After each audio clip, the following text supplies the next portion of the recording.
இந்த பின்வாங்கின காரியம் இவங்களுக்குள்ள வந்ததுன்னு சொல்றாங்களே, அந்த பின்வாங்கின காரியம் அப்படின்றது எதை குறிக்குது? நாம பின்வாங்கிட்டோம் அப்படின்றது நாம எப்படி தெரிந்து கொள்றது அப்படின்னா, இவங்க வாழ்க்கையில என்ன நடந்ததோ அது நம்ம கிட்ட இருந்தா நாமளும் இந்த இஸ்ரவேலரை போல நாம கர்த்தரை விட்டு என்ன ஆயிருக்கோம், பின்வாங்கிட்டோம் அப்படின்னு அர்த்தம். நல்லா புரிந்து கொள்ள, இது ஒரு அடையாளம். இது நாம உய்த்து ஆராய்ந்து பார்க்க வேண்டிய ஒரு நேரம். ஏசப்பாடு வருகை வெகு சமீபமா இருக்கு. நாமெல்லாம் நினைச்சுக்கிட்டு இருப்போம் எப்படின்னா, நான் நல்லா இருக்கேன், நல்லா ஜெபிக்கிறேன், நல்லா பைபிள் வாசிக்கிறேன், நல்லா சபைக்கு போறேன், நல்லா ஊழியங்கள்ல பங்கெடுக்கிறேன், அதனால நான் எல்லாத்துலயும் கரெக்டா இருக்கேன் நாம நினைச்சுக்கிட்டு இருக்கோம் பாருங்க. ஆனா அது ஆண்டவருடைய வருகையில இருக்கிற பிள்ளைகளுக்கு உகந்த காரியம் அல்ல. ஏன்னா நாம உய்த்து ஆராய்ந்து பார்க்கும் போதுதான் உண்மையான நிலை தெரியும். நல்லா கவனிங்க.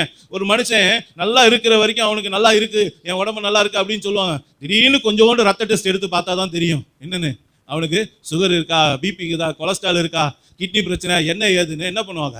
அது பரிசோதனைக்கு உட்படுத்தப்படும் போதுதான் என்ன ஆகுது, உண்மையான நிலை உங்களோட ஸ்டாண்டர்ட் தெரியும். அதே போல ஒரு நல்ல மாணவன் நல்லா படிச்சிருக்கானா, அந்த படிச்ச மாணவனுடைய ஸ்டாண்டர்டை எது டெஸ்ட் பண்ணுது?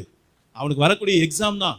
அதே போல அன்பு தேவ பிள்ளைகளை, உங்களுடைய என்னுடைய வாழ்க்கையில வரக்கூடிய ஒரு சில சூழ்நிலைகள், சில காரியங்கள் நம்முடைய ஸ்டாண்டர்டை அது காட்டி கொடுக்குது. நல்லா புரிஞ்சு கொள்ளுங்க. நீங்க எங்க இருக்கீங்க, எந்த நிலையில இருக்கீங்க, உண்மையிலேயே நாம கிறிஸ்தவர்களா இருக்கிறோமா, அது தகுதி நம்ம கிட்ட இருக்கா, நாம தேவனுடைய ஆசீர்வாதத்தை பெற்றுக்கொள்வதற்கு தகுதியான நபர்கள் தானா அப்படின்றத அந்த ஸ்டாண்டர்ட் தான் நம்மளை காட்டி கொடுக்கும்.